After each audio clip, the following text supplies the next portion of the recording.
Pemirsa, seorang remaja putri asal Tabanan mengalami hipotermia saat hendak turun usai melakukan pendakian di Gunung Agung, Kecamatan Rendang, Karangasem. Korban akhirnya berhasil dievakuasi setelah tim SAR melakukan pendakian menjemput korban.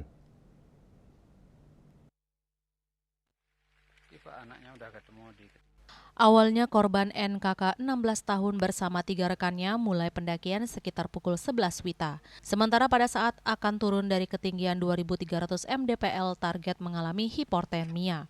Korban mengeluh kedinginan dan lemas hingga tidak sanggup melanjutkan perjalanan turun.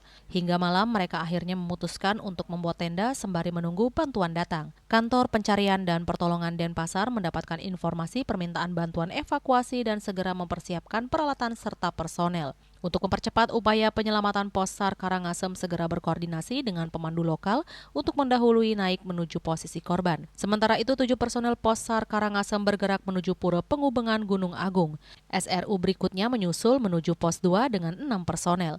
Sekitar pukul 1.05 WITA, akhirnya para anggota pemandu hutan desa Mahawana Basuki Besakeh berhasil menemukan korban bersama rekannya pada ketinggian 2050 mdpl.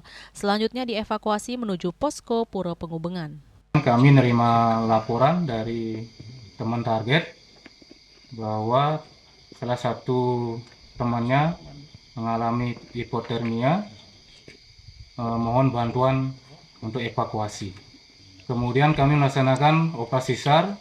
Kami temukan target pada ketinggian di 2050 mdpl.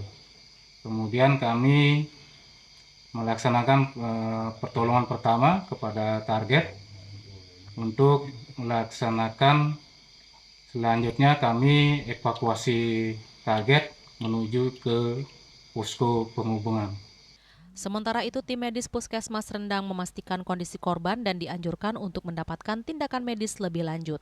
Korban dibawa menuju Puskesmas Rendang dengan menggunakan ambulans Puskesmas Rendang. Raiswantara, Bali TV.